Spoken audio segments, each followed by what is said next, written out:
Hello everyone, my name is Kaylee Kwok and I'll be the moderator for this afternoon's panel session on golf and philanthropy. Before we begin, I would like to introduce myself and our charity foundation. I am a partner of RHT Law Asia and I'm also the chairman of ONERHT Foundation. The foundation is the CSR vehicle of RHT Law Asia and the RHT group of companies. Set up in 2015, the foundation is a Singapore registered charity and a grant-making philanthropy organization approved by IRAS. The four main causes of our foundation are disadvantaged groups, education, environment and sustainability, as well as the arts and sports. So since 2015, we have raised more than $4 million for over 25 charities. Today, I am joined by 5 distinguished speakers, and they are Ms. Lam Moi Kwai, CEO of Life Community Services Society, Mr. Victor Bay, CEO of PAP Community Foundation, Mr. Sherwan Sharik, Director of Fundraising and Volunteer Management of Dementia Singapore, Mr. Joachim Toh, CEO of Clarity Singapore, and Mr. Robin Lee, CEO of Food from the Heart. The topic of today's panel discussion is golf and philanthropy. Many of you will be wondering, how is golf relevant to philanthropy? How can golf help charities to raise funds? Can one organize a charity golf without even knowing how to play golf? Before we go to the Q&A, I would like to invite each speaker to briefly describe his or her own charity.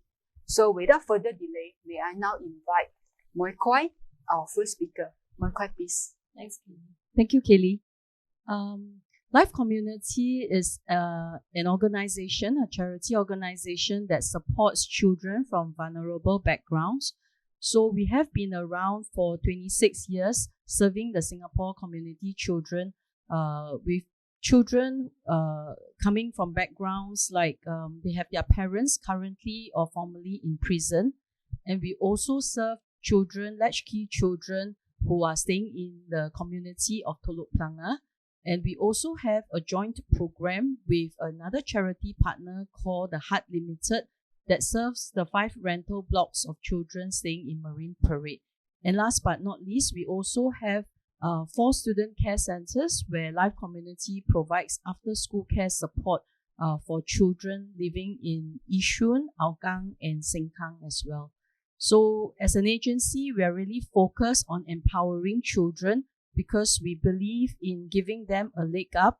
Many of these children, they lack role models in their life. They lack the care and the support that they need in their growing up years for various reasons. Some of them, the parents are just working too long hours. Some of them are in prison, as I mentioned earlier, and some of them are latchkey children. So we provide support and care for these disadvantaged groups of children through our 4 core programs. Thank you, Moi Kwai.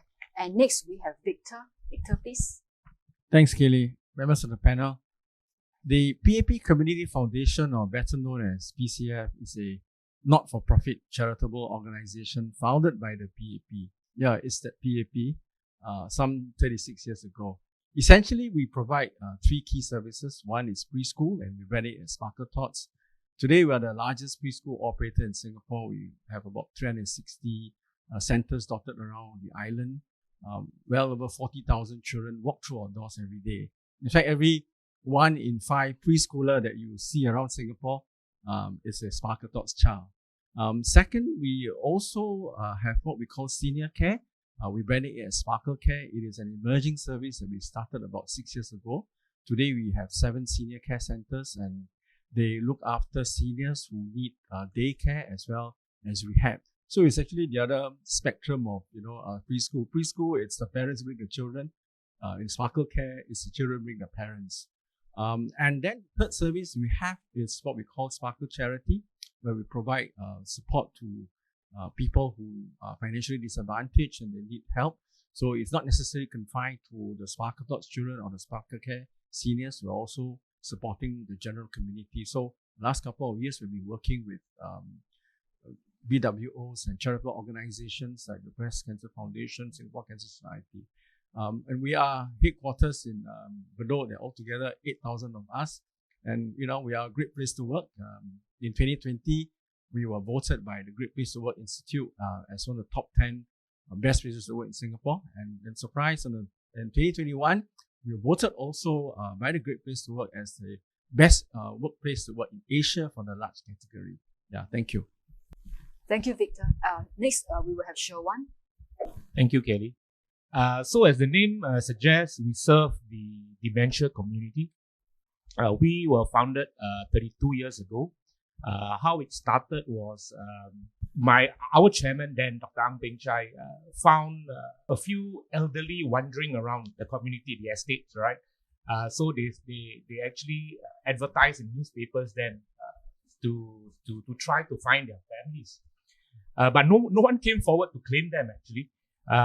However, we received calls from neighbors who knew them, right? And said, hey, I knew this person, they are staying, they are our neighbors and so on.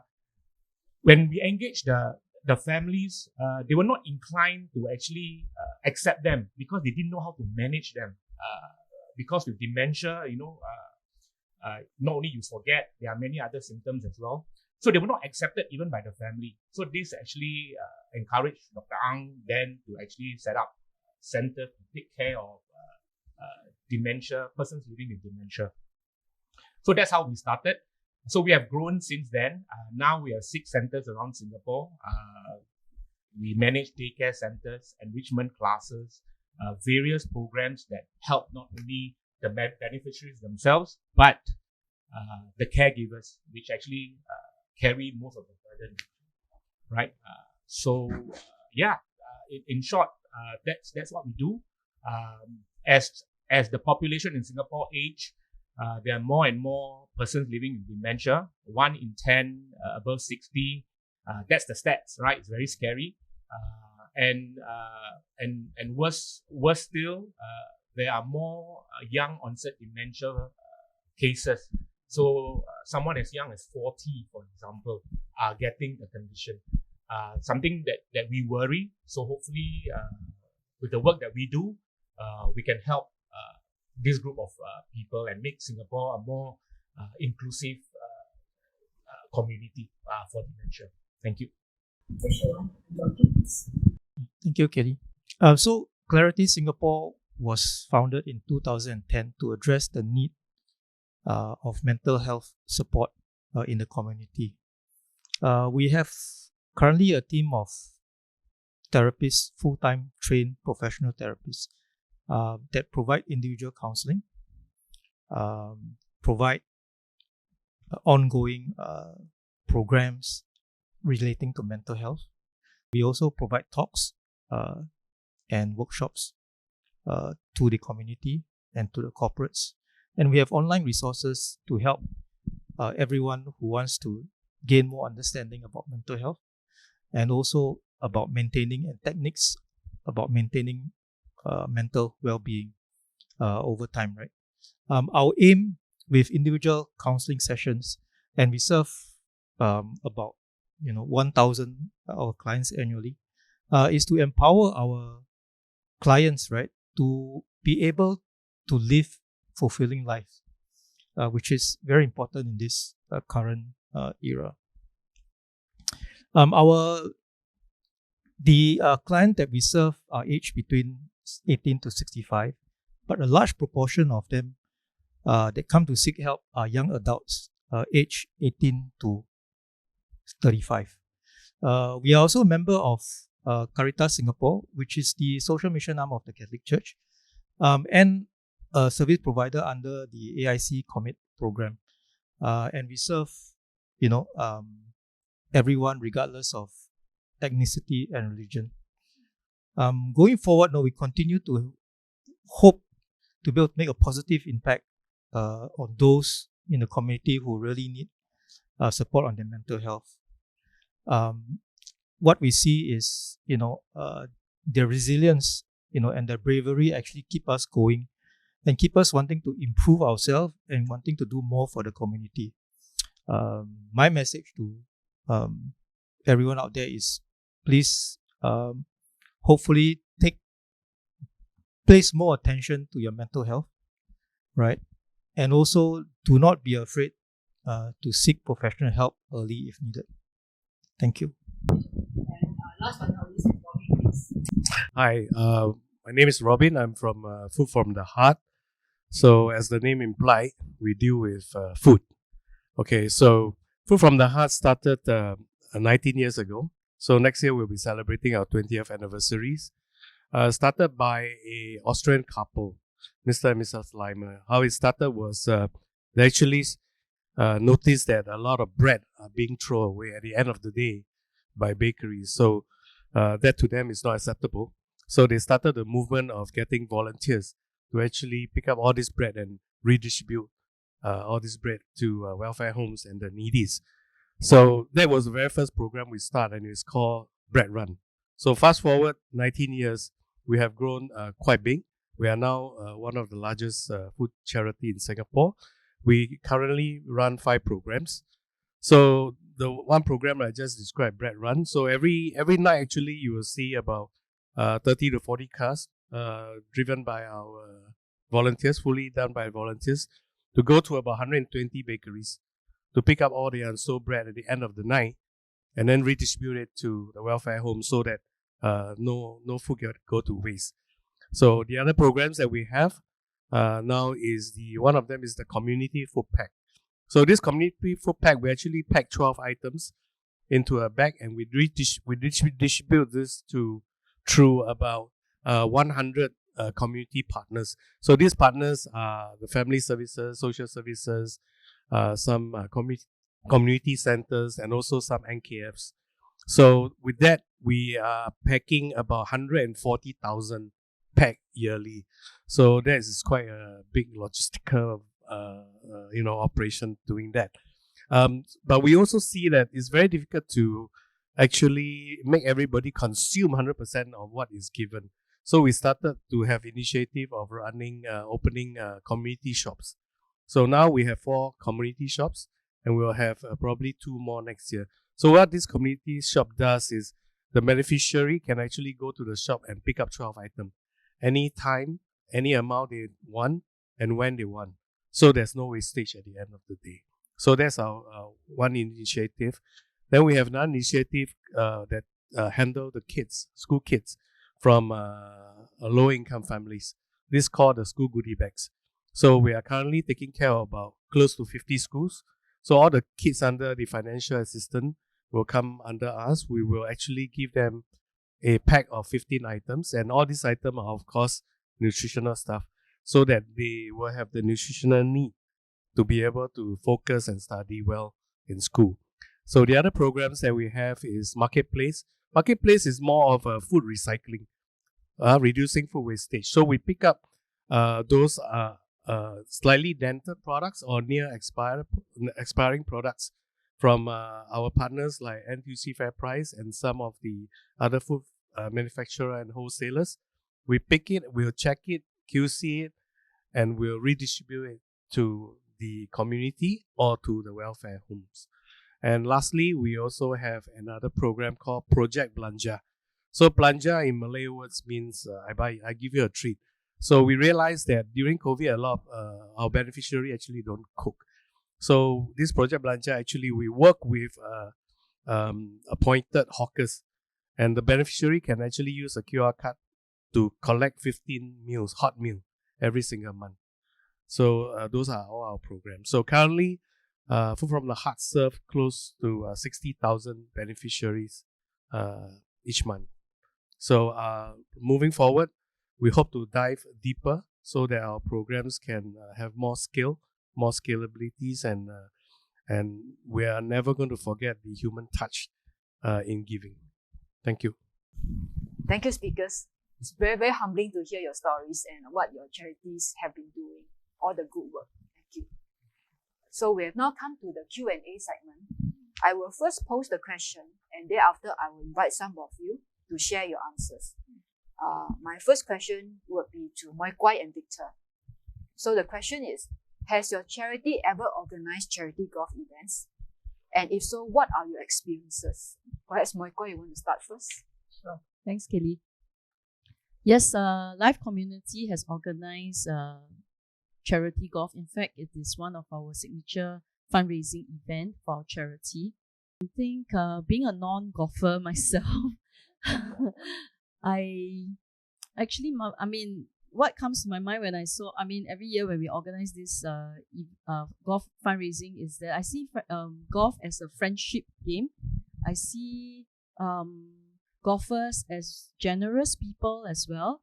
And in terms of organizing a charity golf event, it seems to be relatively simpler compared to organizing mass events like run or walk events, which we have done before previously. So that's a lot more, I think it's easier because you only need to take care of 144 people. when we do our run events, like we have to take care of about 3,000 over people to actually make sense of the whole event. So it's actually relatively simple to organize a golf fundraising. Would it be more expensive to organize, do you think? In terms of the costs and the expenses? In terms of unit cost wise, I guess maybe comparable probably, because events. Depends on how, to what extent do you want to, like your run event, for example, it can also get expensive if you provide t-shirts, if you want to provide a lot of like other goodie bags and stuff like that. So it can get expensive as well. I see. Yeah. Thanks, my guy. How about Victor? Yeah, the golfer. Yeah, we do. It's just the way we're organized. For PCF, we have a headquarters, and then there are 93 PCF branches under the member of parliament, the branch chairman. And each one of them, as far as curriculum and what we do at preschool is concerned, HQ calls the shot.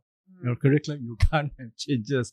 But when it comes to fundraising and charitable activities, we leave it very much to the MPs and the team of grassroots leaders. So there's a lot of golf tournaments and charity games that they organize. I'm not sure why, but every time we need to raise funds, it's always golf. If I hazard a guess, it's maybe because I think in the past, only the people of means are able to play golf in the past. I'm not sure whether it's true today, but I guess it sticks. So when they need money, look for the rich people, and where the rich people hang out, golf course. Yeah, so the advisors have organized a lot of golf tournaments to raise funds, especially after COVID and even before COVID.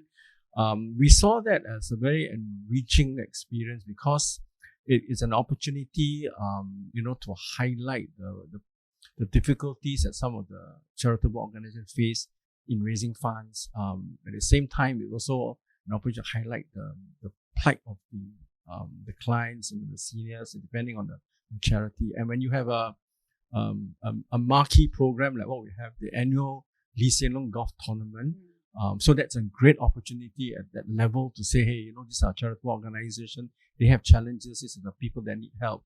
So we saw that as a wonderful benefit, really. And I see that now COVID is not completely behind us, but we're living to live with it. I see more of these golf tournaments coming back again, and we applaud it. Yeah. Actually, you raised a very interesting point because traditionally golf is seen as a game of elites. But I think the Singapore Golf Association and also other charity golf organizations, they have been trying to promote sports as a way of life and to improve our health and mental health. As a golfer yourself, would you see golf as something that is would be beneficial to the community, to the public, to common people? I'll have annual checkup, right? Medical checkup. So when I go and see my doctor for my annual screening, so what do you do? I say, I play a lot of golf. You walk, you take buggy. Yeah. Then I say, take buggy. You say, not counted. Yeah. So I think it's true. Golf gives you the opportunity to get out of the house and, you play. But if you really, really want to exercise, you really have to walk. And I do that. When I play on the weekend, you have to pay for the buggy. You take the buggy, put my bag, and then take the small bag and walk.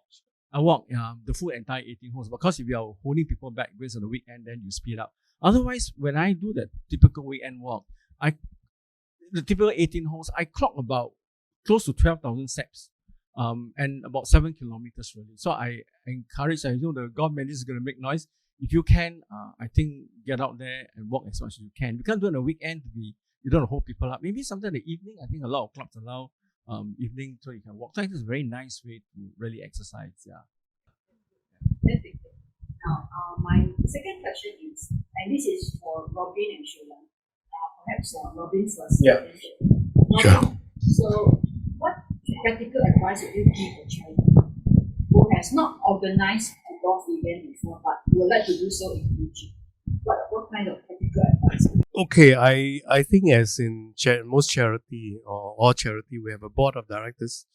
So make use of this board of directors for sure. So you first would need to, of course, set up a golf tournament committee and make sure you have directors in there.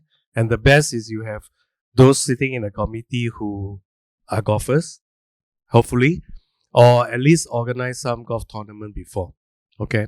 But if you don't have any one of those in your charity, unfortunately, then go out and co-op someone with experience in to help you organize.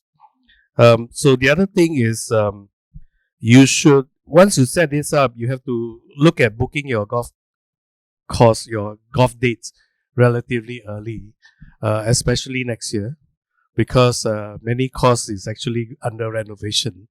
So a lot of organization, not just charity, will be fighting for the dates. So just to let you know, I booked mine next year. That's important.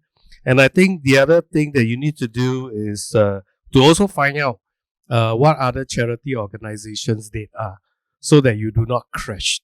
Because chances are sometimes you're going for the same group of people that's golfing in charities environment. Then the last thing, of course, very important is you must do your math very well, because I think all of us know very well that for charity expenses and revenue, there's a 30-70. So we make sure that we don't exceed the 30%. So from that, you have to work from bottoms up, which course you're gonna, because course got different costs, different charges. So, and then from there you derive how much you want to sell per flight and all this. So you have to do your math on that one. Of course, you must also know where to look for goodie bag sponsor and prize sponsor. Those are very important. So I think those are my few points of advice. Wow, I think Robin has covered most. But I think just to add on, I think I highlight the point where the 70-30 rule is very important. So you got to work backwards, right? And the cost is not just pertaining to the golf itself. There's the lunch and there's the dinner. If you have the dinner thereafter, goodie bags, if you can get sponsors, that's great. But all this will add up, right? So yeah, you got to be really careful with that. And with the golfers as well, you also have to know your donors, your audience, right? Who plays golf, who does not play golf. In most cases, you have a minimum of 30 flights and maximum of 36, right? So do your math. Make sure before you engage in this, you know you can get at least 30. And also approach sponsors. Corporate sponsors are easier because they don't just buy individual flights. They give you a sum of money that can cover a huge portion of that cost as well, without it's still enabling you to sell the flights, but you get money for it. So that's the other way of looking at it. So I think the big thing is cost and doing your homework. Yeah, and also pray that don't rain. Yeah, pray a lot. Yeah. So anyway, I booked my course for next year, so it's on 15th of February. So yeah. Thank you. But how do you all, and this is something that actually I myself would like to know also.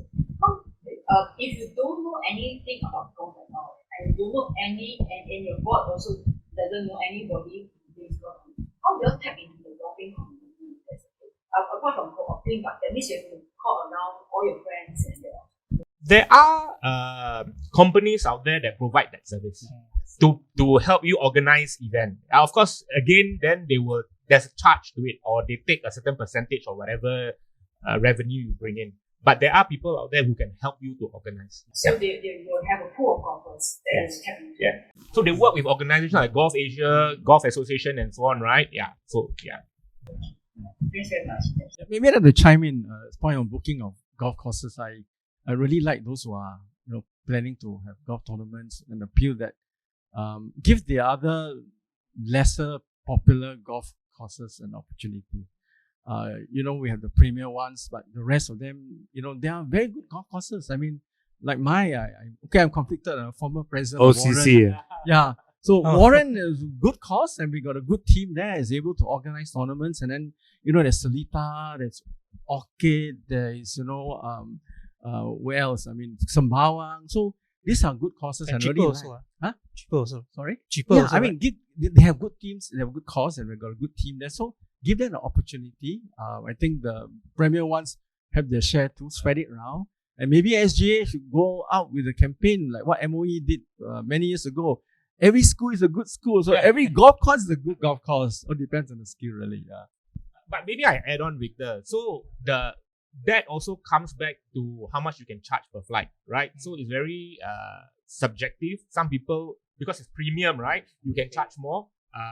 Some courses, if you charge that kind of same rate, they're like, oh, I'm going to overpay for. So it's like that, right? So I understand. Yeah. Well, sometimes golf tournaments, right, the venue is one thing, but also the fun that you can bring to the game, like having special, games to not just nearer to the pin or nearer to the line, hole in one must have that one. You can add more things, make it more fun. So I feel that at the end, if it's a noble cause of charity, and the CONERHT is there, the cost is critical. I don't deny that, but it's balances out. If we're talking about goodie bag and all that, I think if I were to organize a golf tournament, I say maybe we don't spend too much money on goodie bag. We got lots of umbrella, lots of towel ready, so no need all those things. Why don't you plow the money back either to the charity or, in line with what Robin said, the fund or the cost, have more, points or refreshments, and along the way, I think golfers like the carnival affair when they play. So save on the goodie bag, have something token, but no need too many things. Lots of umbrella already. Actually, with the goodie bags, you shouldn't pay. There's people out there who's willing to give. So you shouldn't incur that cost. I think our goodie bag is 100% sponsored. Yeah, we don't buy anything from there. So the other thing we can do, make it fun, I was just thinking is next year we might have this thing called Beat the CEO. So instead of beating the pro, right, you beat the CEO because we are innocent looking, not so good golfers, and they'll challenge you with some money donated to the charities. So that could work too. I think the other one you can think about is maybe, I was just thinking, right, maybe have team events. Right? So the winning team, the losing team will donate more in the name of the winning team to the charity. I think that'll be fun, having team events.